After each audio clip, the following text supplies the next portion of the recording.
Hello friend, स्वागत है आप सभी का हमारे इस यूट्यूब चैनल मेजर टारगेट पर। तो दोस्तों आज हम लोग लेके क्लास 10 के विज्ञान यानी कि साइंस का बिहार बोर्ड के ओरिजिनल मॉडल पेपर का चौथा वीडियो को देखेंगे। इसमें हम लोग सभी प्रश्न एनसीईआरटी के न्यू पैटर्न पर देखने वाले हैं जो आपके बोर्ड परीक्षा के लिए रामबाण साबित हो सकता है। तो दोस्तों जैसा कि आप लोग को पता है कि बिहार बोर्ड मॉडल पेपर से बहुत सारे प्रश्न जो है ना हूबहू टकरा जाते हैं, तो सभी प्रश्न हूबहू इसी वीडियो से आएगा। तो दोस्तों अगर आप इस मैट्रिक बोर्ड परीक्षा देने वाले हैं ना, तो इस वीडियो को थोड़ा भी स्किप नहीं कीजिएगा। वीडियो को संपूर्ण शुरू से लेकर आखिर तक कंसंट्रेट होकर ध्यानपूर्वक एक क्वेश्चन को अच्छी तरह से याद करते हुए चलना है। तो फ्रेंड्स बराबर से वीडियो को लाइक कर दीजिएगा। अगर चैनल पर नए हैं ना तो प्लीज चैनल को सब्सक्राइब करके बेल आइकन को प्रेस करके ऑल पर जरूर सेलेक्ट कर लीजिएगा। और दोस्तों इसके साथ साथ क्लास 10 के ऑल विषय के साइंस का मॉडल पेपर, इसके साथ साथ सभी विषय के महत्वपूर्ण प्रश्न का पीडीएफ डाउनलोड करना चाहते हैं या फिर लाइव क्वेश्चन को पढ़ना चाहते हैं, तो इसी वीडियो के डिस्क्रिप्शन बॉक्स में हमारे वेबसाइट का लिंक मिल जाएगा। वहां पे जाके जो है ना सभी प्रश्न को इजीली याद कर सकते हैं और रिवीजन कर सकते हैं। तो आइए शुरू करते हैं यहाँ पे आज के पहले नंबर प्रश्न से। तो देखिएगा आज का पहला प्रश्न क्या कराए कि आकाश का रंग नीला होना किस परिघटना का परिणाम है। यानी कि जो आकाश का रंग नीला होता है ना, ये किस परिघटना का परिणाम होता है। ऑप्शन ए में आपका दिया अपवर्तन, या फिर प्रकीर्णन, और ऑप्शन सी में आपका दिया परावर्तन, और ऑप्शन डी में आपका दिया हुआ इनमें से कोई नहीं। तो दोस्तों जो आकाश का नीला रंग होता है ना, इसका मेन और मुख्य कारण होता है प्रकाश का परिघनन। यानी कि यहाँ पे हमारा ऑप्शन और बी जो है ना बिल्कुल से उत्तर हो जाएगा। ये प्रश्न बहुत इंपॉर्टेंट है और काफी बार आपके मैट्रिक बोर्ड परीक्षा में पूछा जा चुका है। और दोस्तों एक प्रश्न ये भी पूछे जाते हैं कि प्रकाश के परावर्तन के कितने नियम होते हैं। तो दोस्तों 2 नियम होते हैं, और इसके साथ साथ प्रकाश के अपवर्तन के भी जो है ना 2 नियम होते हैं। साथ में से भी आप लोग को याद रखना है। यानी कि यहाँ पे हमारा ऑप्शन और बी जो है ना बिल्कुल से उत्तर हो जाएगा। अब आइए फ्रेंड देखते हैं यहाँ पे दोनों प्रश्न को क्या कराए कि देखिएगा कि स्पेक्ट्रम प्राप्त करने के लिए किसका उपयोग किया जाता है। मोस्ट इंपोर्टेंट है। ऑप्शन ए में आपका दिया हुआ कांच की सिल्ली, या फिर अवतल दर्पण, या फिर उत्तल दर्पण, और ऑप्शन डी में आपका दिया हुआ प्रिज्म। तो दोस्तों स्पेक्ट्रम प्राप्त करने के लिए जो है ना हम लोग प्रिज्म का उपयोग करते हैं। यानी कि यहाँ पे हमारा ऑप्शन डी जो है ना बिल्कुल से उत्तर हो जाएगा। प्रिज्म से क्या करते हैं कि श्वेत प्रकाश को गुजारते हैं तो पर्दे पर 7 रंग की पट्टी प्राप्त होती है जो आपका विवग्योर के रूप में, जो आपका विवग्योर के फॉर्म में होता है। ठीक है, इसी को हम लोग स्पेक्ट्रम कहेंगे। अब चलिए फ्रेंड देखते हैं यहाँ पे अगला प्रश्न, जो तीसरा नंबर प्रश्न मोस्ट इंपोर्टेंट है। देखिएगा ध्यानपूर्वक क्या कराए कि सरल सूक्ष्मदर्शी में किसका उपयोग होता है। काफी महत्वपूर्ण है। ऑप्शन ए में आपका दिया हुआ है अवतल दर्पण का, या फिर उत्तल दर्पण का, और ऑप्शन सी में आपका दिया हुआ है अवतल लेंस का, या फिर उत्तल लेंस का। तो दोस्तों जो सरल सूक्ष्मदर्शी होता है ना, इसमें उत्तल लेंस का उपयोग किया जाता है। यानी कि यहाँ पे हमारा ऑप्शन में डी जो है ना बिल्कुल से उत्तर हो जाएगा। अब चलिए फ्रेंड देखते हैं यहाँ पे अगला प्रश्न जो कि मोस्ट इंपोर्टेंट है। देखिएगा चौथा प्रश्न क्या कराए कि मानव नेत्र में किस प्रकार का लेंस पाया जाता है। काफी महत्वपूर्ण है।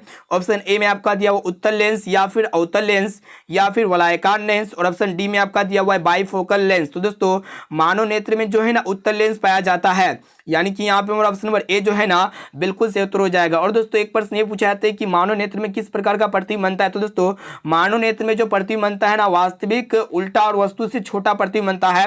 साथ में इसे भी आप लोग को याद रखना है। अब आइए फ्रेंड देखते हैं यहाँ पे 5 नंबर प्रश्न को। देखिएगा क्या कराए कि निकट दृष्टि दोष को दूर करने के लिए किस लेंस का व्यवहार होता है। मोस्ट इंपोर्टेंट है। ऑप्शन ए में आपका दिया उत्तल लेंस का, या फिर अवतल लेंस का, या फिर बेलनाकार लेंस का, और ऑप्शन डी में आपका दिया हुआ इनमें से कोई नहीं। तो दोस्तों जो भी व्यक्ति निकट दृष्टि दोष से पीड़ित होता है ना, तो उसे अवतल लेंस से बने चश्मे का उपयोग करना होता है। यानी कि यहाँ पे हमारा ऑप्शन और बी जो है ना बिल्कुल से उत्तर हो जाएगा। और दोस्तों जो भी व्यक्ति दूर दृष्टि दोष से पीड़ित होता है ना, तो उसे उत्तल लेंस से बने चश्मे का उपयोग करना होता है। साथ में इसे भी आप लोग को याद रखना है। तो दोस्तों अभी तक वीडियो को लाइक नहीं किए हैं ना, तो प्लीज वीडियो को लाइक जरूर कर लीजिएगा। और दोस्तों चैनल पर नए हैं ना, तो प्लीज चैनल को सब्सक्राइब जरूर कर लीजिएगा, क्योंकि इसमें हम लोग जो है ना काफी महत्वपूर्ण 48 वस्तुनिष्ठ ऑब्जेक्टिव क्वेश्चन को सोल्व कर रहे हैं। और दोस्तों ये बिहार बोर्ड का ओरिजिनल मॉडल पेपर है, तो इस वीडियो को संपूर्ण शुरू से लेकर आखिरी तक जरूर देखिएगा। एक भी क्वेश्चन को स्किप नहीं करना है, क्योंकि बहुत सारे प्रश्न जो है ना आपके बोर्ड परीक्षा में हूबहू देखने को मिलेगा। अब चलिए फ्रेंड देखते हैं यहाँ पे अगला प्रश्न। तो देखिए यहाँ पे छठा प्रश्न क्या कराए कि मानव नेत्र जिस भाग पर किसी वस्तु का प्रतिबिंब बनाते हैं वह है। ऑप्शन ए में आपका दिया कॉर्निया, या फिर परितारिका, और ऑप्शन सी में आपका दिया पुतली, और ऑप्शन डी में आपका दिया हुआ है दृष्टि पटल। तो दोस्तों मानव नेत्र के जिस भाग पर किसी भी वस्तु का प्रतिबिंब बनता है ना, उसे हम लोग दृष्टि पटल या फिर रेटिना कहते हैं। साथ में इसे भी आप लोग को याद रखना है। इसे हम लोग क्या कहेंगे, दृष्टि पटल या फिर रेटिना कहेंगे।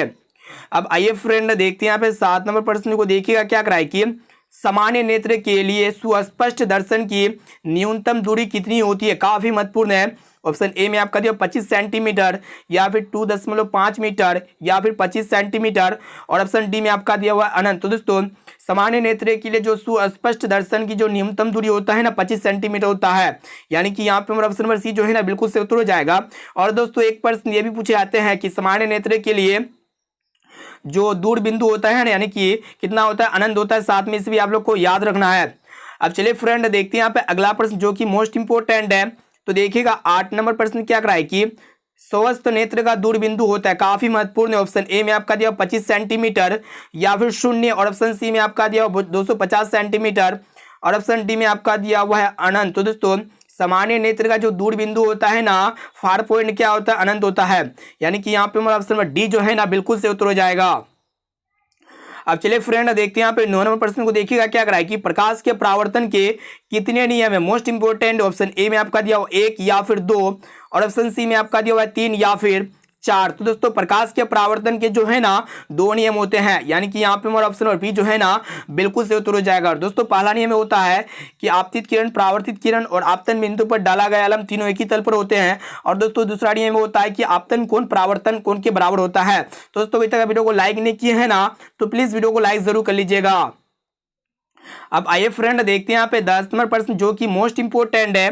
तो देखिएगा क्या कराए कि समतल दर्पण द्वारा बना प्रतिबिंब होता है। ऑप्शन ए में आपका दिया वास्तविक या फिर काल्पनिक, और ऑप्शन सी में आपका दिया हुआ ए एवं बी दोनों, और ऑप्शन डी में आपका दिया हुआ इनमें से कोई नहीं। तो दोस्तों जो समतल दर्पण होता है ना, समतल दर्पण में हमेशा कैसा प्रतिबिंब बनता है? काल्पनिक प्रतिबिंब बनता है, यानी कि यहाँ पे हमारा ऑप्शन नंबर बी जो है ना बिल्कुल से उत्तर हो जाएगा। और दोस्तों काल्पनिक प्रतिबिंब को पर्दे पर उतारा नहीं जा सकता है, यानी कि जो समतल दर्पण के द्वारा जो इमेज बनता है ना उसे हम लोग पर्दे पर प्राप्त नहीं कर सकते हैं। साथ में इसे भी आप लोग को याद रखना है। और दोस्तों समतल दर्पण में जो प्रतिबिंब बनता है ना वस्तु के आकार के बराबर बनता है, यानी कि जो वस्तु का आकार होता है ना दर्पण में वही प्रतिबिंब बनता है, यानी कि वही साइज का प्रतिबिंब बनता है। साथ में इसे भी आप लोग को याद रखना है।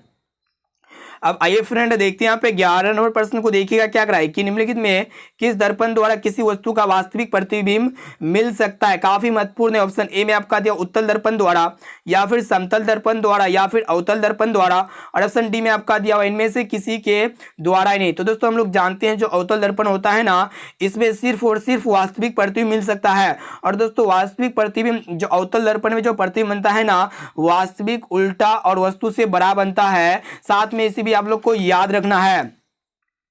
अब चलिए फ्रेंड देखते हैं यहाँ पे अगला प्रश्न जो कि मोस्ट इंपोर्टेंट है। तो देखिएगा 12 नंबर प्रश्न क्या कराए कि उत्तल दर्पण द्वारा बना प्रतिबिंब होता है। ऑप्शन ए में आपका दिया हुआ हमेशा सीधा या फिर हमेशा उल्टा, और ऑप्शन सी में आपका दिया हुआ है सीधा भी और उल्टा भी, और ऑप्शन डी में आपका दिया हुआ इनमें सभी गलत है। तो दोस्तों जो उत्तल दर्पण है जो प्रतिबिंब बनता है ना हमेशा सीधा बनता है, यानी कि यहाँ पे हमारा ऑप्शन नंबर ए जो है ना बिल्कुल सही उत्तर हो जाएगा। ये प्रश्न बहुत इंपॉर्टेंट है। और दोस्तों जो अवतल दर्पण होता है अवतल दर्पण में हमेशा उल्टा प्रतिबिंब बनता है, वास्तविक और उल्टा बनता है। साथ में इसे भी आप लोग को याद रखना है। अब चलिए फ्रेंड देखते हैं यहाँ पे 13 नंबर प्रश्न को। देखिएगा क्या कराए कि गोले दर्पण में फोकसांतर एवं वक्रता त्रिज्या के बीच संबंध है, यानी कि जो भी गोले दर्पण है जैसे कि अवतल दर्पण हो गया, उत्तल दर्पण हो गया, समतल दर्पण हो गया, इस सब दर्पण में फोकसांतर यानी कि एफ और आर के बीच जो संबंध होता है ना क्या होता है वही आप लोग को बतलाना है। तो दोस्तों ऑप्शन ए में आपका दिया हुआ r बराबर 2f, या फिर f बराबर r, या फिर f बराबर r/2, या फिर r बराबर f/2। तो दोस्तों हम लोग जानते हैं जो फोकस दूरी होता है ना ये वक्रता त्रिज्या की आधी होती है, या फिर जो वक्रता त्रिज्या होता है ये फोकस दूरी की 2 गुनी होती है। तो यहाँ पे ऑप्शंस को देख लेंगे तो यहाँ पे ऑप्शन सी में दिया हुआ है r बराबर, यहाँ पे ऑप्शन सी में क्या दिया हुआ है f बराबर r/2 दिया हुआ है, जो कि यहाँ पे हमारा ऑप्शन नंबर सी जो है ना बिल्कुल से उत्तर हो जाएगा, यानी कि फोकस दूरी जो होता है ना वक्रता त्रिज्या की आधी होती है। अब चलिए फ्रेंड देखते हैं यहाँ पे 14 नंबर प्रश्न को। देखिएगा क्या कराए, काफी महत्वपूर्ण है कि दाढ़ी बनाने में कौन सा दर्पण प्रयुक्त होता है? काफी महत्वपूर्ण है। ऑप्शन ए में आपका दिया हुआ है समतल दर्पण, या फिर उत्तल दर्पण, या फिर अवतल दर्पण, और ऑप्शन डी में आपका दिया हुआ इनमें से कोई नहीं। तो दोस्तों जो हजामती दर्पण के रूप में प्रयुक्त किया जाता है ना वो होता है आपका अवतल दर्पण, क्योंकि अवतल दर्पण में जो प्रतिबिंब बनता है ना वस्तु से बड़ा दिखाई देता है, यानी कि दाढ़ी का एक एक पार्टिकल्स जो है ना दर्पण में इजीली देख पाते हैं और जो है ना नाई अच्छी तरह से सेविंग कर पाते हैं। अब आइए फ्रेंड देखते हैं यहाँ पे 15 नंबर प्रश्न को। देखिएगा क्या कराए कि अवतल दर्पण में आवर्धित काल्पनिक प्रतिबिंब बनाने के लिए वस्तु को कहाँ रखा जाता है। काफी महत्वपूर्ण है और काफी बार आपके मैट्रिक बोर्ड परीक्षा में पूछा जा चुका है। ऑप्शन ए में आपका दिया फोकस पर, या फिर फोकस के अंदर, या फिर वक्रता केंद्र से पर, और ऑप्शन डी में आपका दिया हुआ है वक्रता केंद्र और फोकस के बीच। तो दोस्तों यहाँ पे जो है ना, जब अवतल दर्पण में आवर्धित काल्पनिक प्रतिबिंब तब बनेगा जब वस्तु को फोकस के अंदर रखेंगे, यानी कि यहाँ पे हमारा ऑप्शन और बी जो है ना बिल्कुल से उत्तर हो जाएगा। तो दोस्तों इस वीडियो में हम लोग जो है ना बिहार बोर्ड के ओरिजिनल मॉडल पेपर को सॉल्व कर रहे हैं, जो आपके बोर्ड परीक्षा में ये 48% में से बहुत सारे पर्सन जो है ना हूबहू देखने को मिलेगा, क्योंकि बिहार बोर्ड का मॉडल पेपर ऐसा मॉडल पेपर होता है जो आपके बोर्ड परीक्षा में 100% सभी प्रश्न हूबहू देखने को मिलेगा। तो दोस्तों फटाफट से वीडियो को लाइक कर दीजिएगा। अब चलिए फ्रेंड ना देखते हैं यहाँ पे अगला प्रश्न। तो देखिएगा 16 नंबर प्रश्न क्या करा है कि प्रतिबिंब का ऐसा ही मात्रक क्या होता है। काफी महत्वपूर्ण है। ऑप्शन ए में आपका दिया जूल, या फिर वोल्ट, और ऑप्शन सी में आपका दिया ओम, या फिर एम्पियर। तो दोस्तों जो प्रतिबिंब होता है ना, सॉरी यहाँ पे प्रतिरोध है दोस्तों, प्रतिरोध का जो ऐसा ही मात्रक होता है ना क्या होता है, ओम होता है। यानी कि यहाँ पे हमारा ऑप्शन नंबर सी जो है ना बिल्कुल से उत्तर हो जाएगा। ये भी प्रश्न जो है ना बहुत इंपॉर्टेंट है और काफी बार आपके मैट्रिक बोर्ड परीक्षा में पूछा जा चुका है। और दोस्तों जो विद्युत धारा होता है ना, विद्युत धारा का ऐसा ही मात्रक एम्पियर होता है। विभव या विभवांतर या फिर विद्युत वाहक बल का ऐसा मात्रक वोल्ट होता है। और दोस्तों ऊर्जा का जो ऐसा मात्रक होता है ना जूल होता है। साथ में इसे भी आप लोग को याद रखना है। अब चलिए फ्रेंड देखते हैं यहाँ पे 17 नंबर प्रश्न को देखिएगा क्या करा है कि परिपथ में विद्युत धारा की माप किससे की जाती है। काफी महत्वपूर्ण है। ऑप्शन ए में आपका दिया वोल्ट मीटर के द्वारा, या फिर ए मीटर के द्वारा, या फिर गैल्वेनोमीटर के द्वारा, और ऑप्शन डी में आपका दिया हुआ है इनमें से कोई नहीं। तो दोस्तों जो भी सर्किट होता है उसमें जो इलेक्ट्रिक करंट की माप की जाती है ना, ए मीटर के द्वारा की जाती है। यहाँ पे हमारा ऑप्शन और बी जो है ना बिल्कुल से उत्तर हो जाएगा। और दोस्तों विभवांतर की माप जो है ना वोल्ट मीटर के द्वारा की जाती है। साथ में इसे भी आप लोग को याद रखना है। अब आइए फ्रेंड देखते हैं यहाँ पे 18 नंबर प्रश्न को देखिएगा क्या कराए कि विद्युत शक्ति का एसआई मात्रक होता है, यानी कि जो इलेक्ट्रिक पावर होता है ना उसका एसआई मात्रक क्या होता है, एसआई यूनिट क्या होता है। ऑप्शन ए में आपका दिया वोल्ट, या फिर वाट, और ऑप्शन सी में आपका दिया जूल, या फिर कूलाम। तो दोस्तों जो विद्युत शक्ति होता है ना इसका ऐसा मात्रक वाट होता है, यानी कि यहाँ पे हमारा ऑप्शन और बी जो है ना बिल्कुल से उत्तर हो जाएगा। और दोस्तों वाट को जो है ना हम लोग डब्ल्यू से दिखाते हैं। साथ में इसे भी आप लोग को याद रखना है। और दोस्तों विद्युत आवेश का जो ऐसा मात्रक होता है ना कूलम होता है। साथ में इसे भी आप लोग को याद रखना है। अब चलिए फ्रेंड देखते हैं यहाँ पे अगला प्रश्न देखिएगा 19वां प्रश्न क्या करा है कि 1 kWh तुल्य है, यानी कि 1 किलोवाट आवर जो बराबर होता है ना कितना जूल के बराबर होता है वही आप लोग को बताना है। ऑप्शन ए में आपका दिया 36 जूल का, या फिर 3.10 के पावर 6 जूल का, या फिर 36 गुना 10 जूल का, या फिर 36.00 जूल का। तो दोस्तों 1 किलोवाट आवर जो बराबर होता है ना 3.6 गुना 10 के पावर 6 जूल के बराबर होता है, यानी कि यहाँ पे हमारा ऑप्शन नंबर बी जो है ना बिल्कुल से उत्तर हो जाएगा।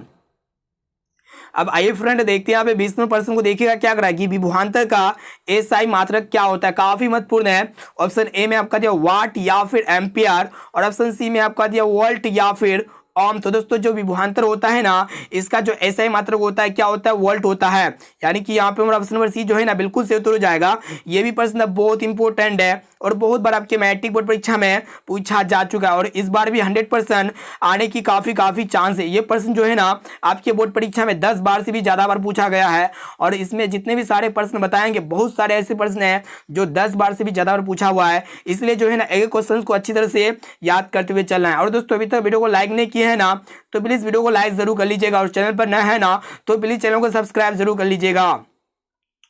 अब चलिए फ्रेंड देखते हैं यहाँ पे 21 नंबर प्रश्न को देखिएगा क्या करा है कि जूल प्रति कूलाम, यानी कि जिसे हम लोग जे से दिखाती है आप प्रति कूलाम बराबर होता है। तो दोस्तों ऑप्शन ए में आपका दिया वोल्ट के, या फिर एम्पियर के, या फिर ओम के, और ऑप्शन डी में आपका दिया इनमें से किसी के नहीं। तो दोस्तों जूल प्रति कूलाम जो बराबर होता है ना वोल्ट के होता है, यानी कि यहाँ पे हमारा ऑप्शन नंबर ए जो है ना बिल्कुल से उत्तर हो जाएगा।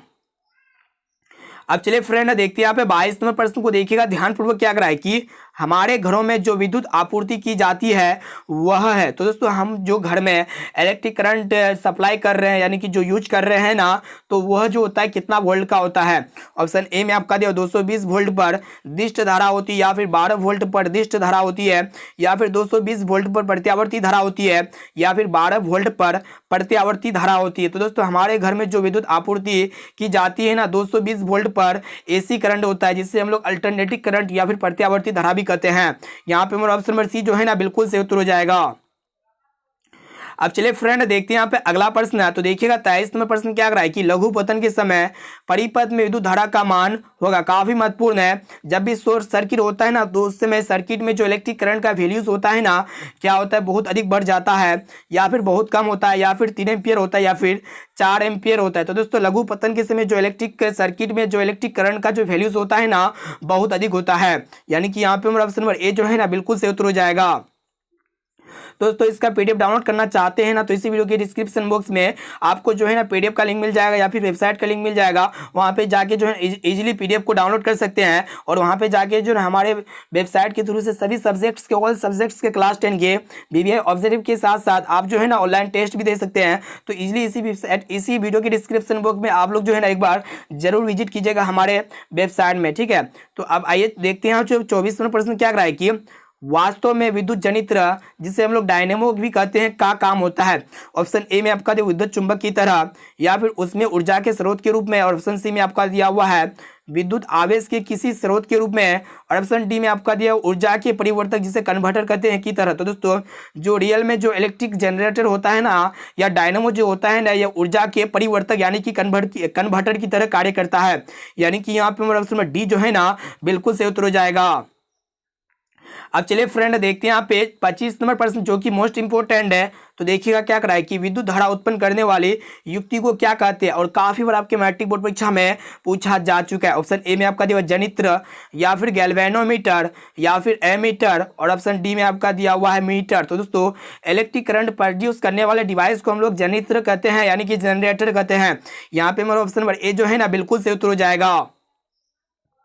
अब आइए फ्रेंड देखते हैं यहाँ पे 26 नंबर प्रश्न जो कि मोस्ट इंपोर्टेंट है। तो देखिएगा 26 नंबर प्रश्न क्या कराए कि लघु पतन के समय विद्युत धारा का मान होता है। ऑप्शन ए में आपका देखो बहुत कम हो जाता है, परिवर्तित नहीं होता, या फिर बहुत अधिक बढ़ जाता है, या फिर निरंतर परिवर्तित होता है। तो दोस्तों जब भी कोई भी लघु पतन होता है तो उस समय इलेक्ट्रिक करंट का जो वैल्यूज होता है ना बहुत अधिक बढ़ जाता है। यानी कि यहाँ पे हमारा ऑप्शन नंबर सी जो है ना बिल्कुल सही उत्तर हो जाएगा।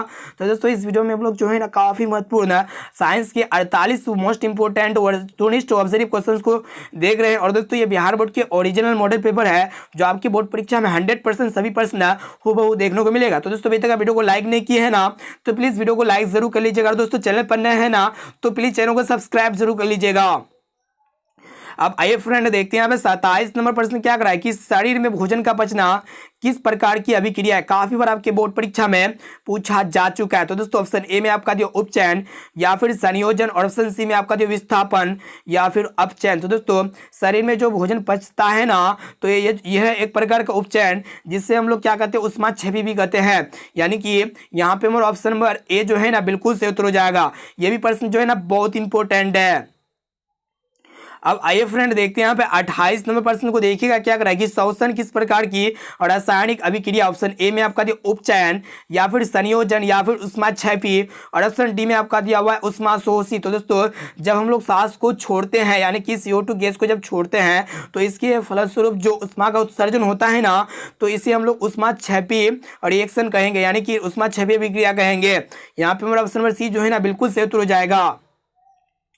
अब आइए फ्रेंड देखते हैं यहाँ पे 29 नंबर प्रश्न को देखिएगा जो कि काफी महत्वपूर्ण है। तो देखिएगा क्या कह रहा है कि अम्ल और क्षार के बीच अभिक्रिया होने पर लवण एवं जल बनता है, यह अभिक्रिया कहलाती है। जब भी अम्ल और क्षार के बीच कोई भी अभिक्रिया होता है तो इसके फलस्वरूप सॉल्ट और वाटर बनता है। तो इस तरह की केमिकल रिएक्शंस को हम लोग क्या कहेंगे, संयोजन कहेंगे या फिर अपघटन कहेंगे या फिर उदासीनीकरण कहेंगे या फिर अवक्षेपण कहेंगे। तो दोस्तों इस तरह की अभिक्रिया को हम लोग क्या कहेंगे, उदासीनीकरण अभिक्रिया कहेंगे। ऑप्शन नंबर सी पे हमारा बिल्कुल सही उत्तर हो जाएगा। अब आइए फ्रेंड देखते हैं यहाँ पे 30 नंबर प्रश्न जो कि मोस्ट इंपोर्टेंट है। प्लीज वीडियो को संपूर्ण है शुरू से लेकर आखिरी तक जरूर देखिएगा क्योंकि बहुत सारे प्रश्न जो है ना आपके बोर्ड परीक्षा में हूबहू देखने को मिलेगा। तो देखिए यहाँ पे 30 नंबर प्रश्न को ध्यानपूर्वक देखना है। क्या कराए कि साग सब्जियों का विघटित होकर कंपोस्ट बनना जो है ना किस प्रकार का उदाहरण है। ऑप्शन ए में आपका दिया उष्माशोषी या फिर उष्माक्षेपी या फिर उभयगामी, और ऑप्शन डी में आपका दिया प्रतिस्थापन। तो दोस्तों साग सब्जियों का विघटित होकर कंपोस्ट बनना यह एक प्रकार का उष्माक्षेपी अभिक्रिया होता है। यानी कि यहाँ पे हमारा ऑप्शन नंबर बी जो है ना बिल्कुल सही उत्तर हो जाएगा। तो दोस्तों अभी तक वीडियो को लाइक नहीं किया है ना तो प्लीज वीडियो को लाइक जरूर कर लीजिएगा, और दोस्तों चैनल पर नए हैं ना तो प्लीज चैनल को सब्सक्राइब जरूर कर लीजिएगा। अब आइए फ्रेंड देखते हैं यहाँ पे 31 नंबर प्रश्न को देखिएगा क्या करा है कि लाल तप्त लोहा पर जलवाष्प प्रभावित करने पर निम्नांकित में से कौन सा यौगिक बनता है। काफी महत्वपूर्ण है। ऑप्शन ए में आपका दिया हुआ FeO या फिर Fe2O3 और ऑप्शन सी में आपका दिया हुआ Fe3O4 या फिर AbOH। तो दोस्तों जब भी लाल तप्त आयरन पर जब हम लोग जलवाष्प को प्रभावित करते हैं तो जो कंपाउंड बनता है ना फेरम ऑक्साइड बनता है जिसे हम लोग Fe3O4 कहते हैं। यानी कि यहाँ पे हमारा ऑप्शन नंबर सी जो है ना बिल्कुल से उत्तर हो जाएगा। अब चलिए फ्रेंड देखते हैं यहाँ पे अगला प्रश्न जो कि मोस्ट इंपोर्टेंट है। तो देखिएगा 32 नंबर प्रश्न क्या कराए कि सिल्वर क्लोराइड का रंग कैसा होता है, जिसका सूत्र क्या होता है AgCl होता है। तो यहाँ पे AgCl का जो कलर होगा ना कैसा होगा ये आप लोग को बताना है। ऑप्शन ए में आपका था सफेद या फिर पीला या फिर लाल या फिर काला। तो दोस्तों जो सिल्वर क्लोराइड होता है ना इसका जो कलर होता है ना सफेद होता है। यानी कि यहाँ पे हमारा ऑप्शन नंबर ए जो है ना बिल्कुल से उत्तर हो जाएगा। अब आइए फ्रेंड देखते हैं यहाँ पे 33 नंबर प्रश्न क्या कराए कि सिल्वर आयोडाइड का रंग कैसा होता है। काफी महत्वपूर्ण है, आपको कंफ्यूजन नहीं होना है। यहाँ पे प्रश्न क्या था कि सिल्वर क्लोराइड का रंग कैसा होता है, सफेद होता है, लेकिन सिल्वर आयोडाइड का जो रंग होता है ना अलग होता है। ऑप्शन ए में आपको तो पीला होता है या फिर सफेद होता है या फिर नीला होता है या फिर यहाँ पे ऑप्शन डी में भी दिया हुआ है नीला, मिस्टेक हो गया था दोस्तों। जो सिल्वर आयोडाइड होता है ना इसका जो कलर होता है ना पीला होता है। यानी कि यहाँ पे हमारा ऑप्शन नंबर ए जो है ना बिल्कुल से उत्तर हो जाएगा पीला। अब आइए फ्रेंड देखते हैं यहाँ पे 34 नंबर प्रश्न को देखिएगा क्या कराए कि संगमरमर का रासायनिक सूत्र क्या होता है। काफी महत्वपूर्ण है जिसे हम लोग मार्बल भी कहते हैं। तो दोस्तों ऑप्शन ए में आपका दिया हुआ CaCO3 या फिर MgCO3 या फिर CaOH या फिर CaHCO3 या फिर MgHCO3। तो दोस्तों जो मार्बल होता है जिसे हम लोग संगमरमर कहते हैं इसका जो केमिकल फॉर्मूला होता है ना CaCO3 होता है, कैल्शियम कार्बोनेट होता है। यहाँ पे हमारा ऑप्शन नंबर ए जो है ना बिल्कुल से उत्तर हो जाएगा। अब आइए फ्रेंड देखते हैं यहाँ पे 35 नंबर प्रश्न को देखिएगा क्या कराए कि व्यंजक चूर्ण का रासायनिक सूत्र क्या है। काफी महत्वपूर्ण है। ऑप्शन ए में आपका दिया हुआ CaCl2 या फिर CaO या फिर CaOCl2 या फिर CaOCl। तो दोस्तों जो व्यंजक चूर्ण होता है ना इसका जो रासायनिक सूत्र होता है क्या होता है CaOCl2 होता है। यानी कि कैल्शियम ऑक्सीक्लोराइड होता है। यहाँ पे मेरा ऑप्शन नंबर सी जो है ना बिल्कुल से उत्तर हो जाएगा। तो दोस्तों अभी तक वीडियो को लाइक नहीं किए है ना तो प्लीज वीडियो को लाइक जरूर कर लीजिएगा और दोस्तों चैनल पर नए है ना तो प्लीज चैनल को सब्सक्राइब जरूर कर लीजिएगा। अब चलिए फ्रेंड देखते हैं हमें 36 नंबर प्रश्न को देखिएगा क्या कराए कि कोई विलयन लाल लिटमस पत्र को नीला कर देता है, इसका पीएच मान क्या होगा। काफी महत्वपूर्ण है। ऑप्शन ए में आपका दिया 7 या फिर 10 या फिर 5 या फिर 8। तो दोस्तों कोई भी देखिए आप लोग को बता देते हैं जो क्षार होता है ना ये लाल लिटमस पत्र को नीला कर देता है। और दोस्तों जो क्षार का पीएच मान होता है ना 7 से अधिक होता है। तो यहाँ पे ऑप्शन बी में भी दिया हुआ है 7 से अधिक और ऑप्शन डी में भी दिया हुआ है 7 से अधिक। यानी कि यहाँ पे मेरा ऑप्शन नंबर बी और ऑप्शन नंबर डी जो है ना दोनों बिल्कुल से उत्तर हो जाएगा। अब आइए फ्रेंड देखते हैं यहाँ पे 37 नंबर प्रश्न को देखिएगा क्या कराए कि चूना जल का रासायनिक सूत्र क्या है। ऑप्शन ए में आपका दिया हुआ CaO या फिर CaCl2 या फिर CaOCl या फिर CaOH। तो दोस्तों जो चूना जल होता है ना इसका जो केमिकल फॉर्मूला होता है CaOH होता है। यानी कि कैल्शियम हाइड्रोक्साइड होता है। यहाँ पे हमारा ऑप्शन में डी जो है ना बिल्कुल से उत्तर हो जाएगा। अब आइए फ्रेंड देखते हैं यहाँ पे 38 नंबर प्रश्न जो कि मोस्ट इंपोर्टेंट है और बहुत बार आपके मैट्रिक बोर्ड परीक्षा में पूछा भी जा चुका है। देखिएगा प्रश्न ये करा है कि एक्वा रेजिया मिश्रण में HCl और HNO3 का अनुपात होगा। ऑप्शन ए में आपका दिया 3:1 या फिर 1:3 या फिर 2:2 और ऑप्शन डी में आपका दिया हुआ 1:2। दोस्तों जो एक्वा रेजिया होता है जिसे हम लोग अम्लराज भी कहते हैं। तो दोस्तों अम्लराज या फिर एक्वा रेजिया में जो HCl सल्फ्यूरिक अम्ल और जो नाइट्रिक अम्ल का जो अनुपात होता है ना 3:1 के अनुपात में होता है। यानी कि यहाँ पे हमारा ऑप्शन नंबर ए जो है ना बिल्कुल से उत्तर हो जाएगा। अब आइए फ्रेंड देखते हैं यहाँ पे 39 नंबर प्रश्न को देखिएगा क्या कराएगी सोडियम कार्बोनेट का अनुसूत्र क्या है। काफी महत्वपूर्ण है। ऑप्शन ए में आपका दिया हुआ Na2CO3 या फिर NaHCO3 या फिर K2CO3 या फिर NaCl। तो दोस्तों जो सोडियम कार्बोनेट होता है ना इसका जो अनुसूत्र होता है क्या होता है Na2CO3 होता है। यानी कि यहाँ पे जो है ना हमारा ऑप्शन नंबर ए जो है बिल्कुल से उत्तर हो जाएगा। अब आइए फ्रेंड देखते हैं यहाँ पे 40 नंबर प्रश्न को देखिएगा क्या कराए कि नीला होता है जिसे हम लोग तूतिया कहते हैं, इसका रासायनिक सूत्र क्या होगा। ऑप्शन ए में आपका दिया हुआ है CuSO4 या फिर CuSO4 या फिर CuSO4 या फिर ऑप्शन डी में आपका दिया हुआ है CuSO4 तो दोस्तों जो नीला होता है ना जिसे हम लोग तूतिया कहते हैं इसका जो रासायनिक सूत्र होता है ना क्या होता है CuSO4 होता है। यानी कि यहाँ पे हमारा ऑप्शन बी जो है ना बिल्कुल से उत्तर हो जाएगा। अब आइए फ्रेंड देखते हैं यहाँ पे 41% जो कि मोस्ट इंपोर्टेंट देखिएगा क्या करा है कि बेकिंग सोडा का रासायनिक सूत्र है। ऑप्शन ए में आपका दिया हुआ है NaHCO3 या फिर NaOH या फिर Na2CO3 या फिर KOH। तो दोस्तों जो बेकिंग सोडा होता है ना, इसका जो रासायनिक सूत्र होता है क्या होता है वही आप लोग को बताना है। तो दोस्तों बेकिंग सोडा का जो रासायनिक सूत्र होता है ना NaHCO3 होता है, जिसे हम लोग क्या कहते हैं धोवन सोडा भी कहते हैं। यानी कि यहाँ पे हमारा ऑप्शन नंबर ए जो है ना बिल्कुल से उत्तर हो जाएगा। अब आइए फ्रेंड देखते हैं 42% क्या कराए कि निम्नलिखित में किस धातु को चाकू से सरलता से काटा जा सकता है। ऑप्शन ए में आपका लोहा को या फिर तांबा को या फिर सोडियम को या फिर सीसा को। तो दोस्तों आप लोग को बता देते हैं जो सोडियम होता है इसके साथ साथ जो लिथियम होता है और आपका पोटेशियम होता है, यानी कि ये तीन ऐसा एलिमेंट होता है जिसे हम लोग चाकू से आसानी से काट सकते हैं। तो यहाँ पे ऑप्शन नंबर सी यहाँ पे दिया हुआ है सोडियम। सोडियम को हम लोग चाकू से आसानी से काट सकते हैं। इनके अलावे लिथियम हो गया, पोटेशियम हो गया, इन दोनों को भी जो है ना हम लोग चाकू से सरल से आसानी से काट सकते हैं। अब चलिए फ्रेंड देखते हैं यहाँ पे 43% को देखिएगा क्या करा है कि कमरे के ताप पर द्रव अवस्था में रहने वाली धातु है। ऑप्शन ए में आपको दिया पारा या फिर कैल्शियम या फिर लिथियम और ऑप्शन डी में आपका दिया सोडियम। तो दोस्तों कमरे के ताप पर जो द्रव अवस्था में रहने वाली जो धातु है ना पारा है, यानी कि यहाँ पे ऑप्शन नंबर ए जो है ना बिल्कुल से उत्तर हो जाएगा। अब चलिए फ्रेंड देखते हैं यहाँ पे 44% को देखिएगा क्या करा है कि निम्नांकित को यहाँ पे आप लोग बताना है कि निम्नलिखित में से किस धातु को किरोसिन में डुबो कर रखते हैं। काफी महत्वपूर्ण है। ऑप्शन ए में आपको दिया मैग्नीशियम को या फिर सोडियम को या फिर पारा को या फिर टंगस्टन को। तो दोस्तों सोडियम एक ऐसा एलिमेंट होता है जो वायु के संपर्क में आने से ना इसमें आग लग जाता है और इसे बचाने के लिए हम लोग क्या करते हैं किरोसिन में डुबो कर रखते हैं। यानी कि यहाँ पे हमारा ऑप्शन और बी जो है ना बिल्कुल से उत्तर हो जाएगा। अब आइए फ्रेंड देखते हैं यहाँ पे 45% जो कि मोस्ट इंपोर्टेंट है। तो दोस्तों इस वीडियो में हम लोग काफी महत्वपूर्ण है साइंस के जो है ना बिहार बोर्ड के ओरिजिनल मॉडल पेपर को सॉल्व कर रहे हैं और ये मॉडल पेपर में से बहुत सारे प्रश्न जो है ना हूबहू देखने को मिलेगा। और दोस्तों ये 48% में से अगर आपको जो भी प्रश्न अगर याद ना होना तो प्लीज उस प्रश्न को अपने नोटबुक में नोट करके उसे जरूर याद कर लीजिएगा। तो देखिएगा 45 नंबर प्रश्न क्या करा है कि निम्नलिखित में किस धातु का उपयोग खाना बनाना पकाने के बर्तन के रूप में किया जाता है। ऑप्शन ए में आपका दिया सोडियम का या फिर पारा का, ऑप्शन सी में आपका दिया कैल्शियम का और ऑप्शन डी में आपका दिया एल्यूमिनियम का। तो दोस्तों एल्यूमिनियम का उपयोग जो है ना खाना पकाने के बर्तन बनाने के लिए किया जाता है। यानी कि यहाँ पे हमारा ऑप्शन डी जो है ना बिल्कुल से उत्तर हो जाएगा।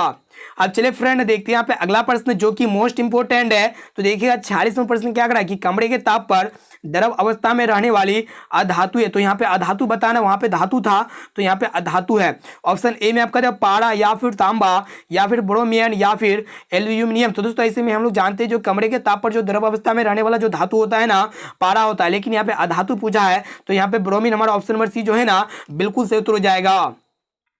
अब आइए फ्रेंड देखते हैं यहाँ पे 47 नंबर प्रश्न को देखिएगा क्या करा है कि मुक्त अवस्था में पाए जाने वाली धातु ये काफी महत्वपूर्ण है। ऑप्शन ए में आपका दिया तांबा या फिर लोहा और ऑप्शन सी में आपका दिया सोना या फिर पारा। तो दोस्तों मुक्त अवस्था यानी कि फ्री स्टेट में जो पाए जाने वाला जो मेटल होता है ना वो क्या होता है सोना होता है। यानी कि यहाँ पे हमारा ऑप्शन नंबर सी जो है ना बिल्कुल से उत्तर हो जाएगा। सोना जो है ना ये स्वतंत्र रूप में पाई जाती है, यानी कि फ्री स्टेट में पाई जाती है, मुक्त अवस्था में पाई जाती है। जो इसमें जो है ना ये वायु के संपर्क में आने से ये संक्षारित नहीं होती है, यानी कि ये संक्षारित रोधी है। साथ में इसे भी आप लोग को याद रखना है। तो दोस्तों अभी तक वीडियो को लाइक नहीं किया है ना तो प्लीज वीडियो को लाइक जरूर कर लीजिएगा और दोस्तों चैनल पर नए हैं ना तो प्लीज चैनल को सब्सक्राइब जरूर कर लीजिएगा। अब चलिए फ्रेंड देखते हैं यहाँ पे आज का लास्ट और अंतिम प्रश्न जो कि मोस्ट इंपोर्टेंट। देखिएगा क्या करा है कि लोहे की परमाणु संख्या कितना होता है वही आप लोग को बताना। ऑप्शन ए में आपका दिया 3 या फिर 26 या फिर 25 और ऑप्शन डी में आपका दिया 24। तो दोस्तों लोहे की जो परमाणु संख्या होता है ना 26 होता है। यानी कि यहाँ पे हमारा ऑप्शन बी जो है ना बिल्कुल से उत्तर हो जाएगा।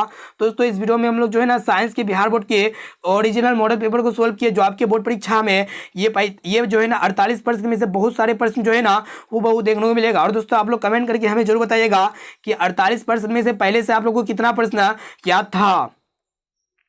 अब आइए फ्रेंड देखते हैं यहाँ पे आज का होमवर्क प्रश्न जो स्पेशली आपके लिए लिया गया है। देखिएगा क्या कराएगा होमवर्क प्रश्न कि शुद्ध सोना कितने कैरेट का होता है। ऑप्शन ए में आपका 24 कैरेट का या फिर 22 कैरेट का या फिर 20 कैरेट का या फिर 26 कैरेट का। तो दोस्तों इसका राइट आंसर क्या होगा आप लोग को कमेंट करके बताना और साथ में भी कमेंट करके बताना है कि 48% में से पहले से आप लोग को कितना प्रश्न याद था। तो फ्रेंड अगर आपको जो है ना क्लास 10 का सभी विषय के महत्वपूर्ण प्रश्न का पीडीएफ डाउनलोड करना चाहते हैं तो इसी वीडियो के डिस्क्रिप्शन बॉक्स में हमारे वेबसाइट का लिंक मिल जाएगा, या फिर आप गूगल में जो है ना डायरेक्टली सर्च कर सकते हैं www.majortarget.co.in पर जो जाके जो है ना क्लास 10 के ऑल विषय के महत्वपूर्ण ऑब्जेक्टिव क्वेश्चन इसके साथ साथ सब्जेक्टिव क्वेश्चन का जो है ना पीडीएफ डाउनलोड कर सकते हो, वो भी फ्री में। और दोस्तों आप लोग को किसी भी चैप्टर का पीडीएफ चाहिए ना तो आप लोग हमें कमेंट कीजिए, आप या फिर आप जो है ना हमें व्हाट्सएप इस नंबर पे व्हाट्सएप भी कर सकते हैं, ठीक है, नंबर को नोट कर लीजिएगा, ठीक है। और इस वीडियो को अपने दोस्तों में एक बार जरूर शेयर कीजिएगा। अब आइए फ्रेंड यहाँ पे देखते हैं। दोस्तों अभी तक वीडियो को लाइक नहीं किए है ना तो प्लीज वीडियो को लाइक जरूर कर लीजिएगा, और दोस्तों चैनल पर नए हैं ना तो प्लीज चैनल को सब्सक्राइब जरूर कर लीजिएगा, और साथ में बेल आइकन भी दबा करके ऑल पर प्रेस कर जरूर कर लीजिएगा। और दोस्तों आप लोग जो है ना एक बार जरूर विजिट कीजिएगा हमारे चैनल पर, हमारे वेबसाइट पे, वहाँ पे जो है ना क्लास 10 के सभी विषय के महत्वपूर्ण ऑब्जेक्टिव प्रश्न इसके साथ साथ सब्जेक्टिव प्रश्न का जो है ना पीडीएफ प्रोवाइड किए जाएंगे, और फ्री में वहाँ पे जो है ना टेस्ट भी दे सकते हैं। तो दोस्तों आज के लिए इतना ही, फिर मिलते हैं जल्द ही अगले वीडियो पे।